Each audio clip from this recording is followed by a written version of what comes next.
Bagong project na ipinapagawa ang commanding officer ko. Masagawa daw tingnan, kaya pinapalagyan sa akin ng panakip or strip or something. Gagawa ko na lang ng paraan. Magandang hapon po sa ating lahat. Yan po ang project ko ngayon.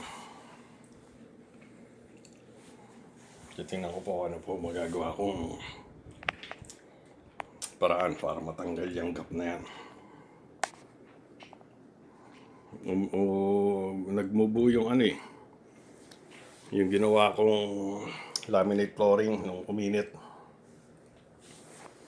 Kaya yan, tapos lilinisin ko. Kwarto po ito nung anak ko. Kwarto ni Jonakis. Ni Jonakis Colitis. Na-eksperimentuhin ko.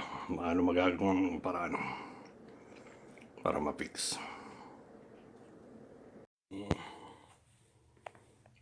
Pangtatapi ko doon.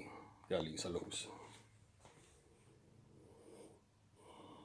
Supposed to be hindi ito dapat talaga doon. Threshold to eh. Pero gagawin ko lang po ng paraan kasi wala pong mabili. Meron man, mahal. Hindi na po ako gagastos ng ganong kalaking halaga para lang doon. Gagawin ko na lang po ng paraan.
Tapos ko na po. Isa na naman project. Susunod ko naman po yung kabilang room. Tinesting ko lang po kung uubra mukhang okay naman po. Hindi po yan ang para dyan talaga. Merong para dyan pero napakamahal po. Yan huy transition. Yan ang ginamit ko. So, bakit ka bibili ng mahal? Pwede naman yan. Yan. Maraming salamat po sa pagsubaybay nyo. Hanggang sa susunod pong muli. At sana po ay ligtas ang lahat. Ingatan po natin ang bawat isa. Isa na namang panibagong yugto sa buhay ni Oya Boy. At mabuhay po tayong lahat.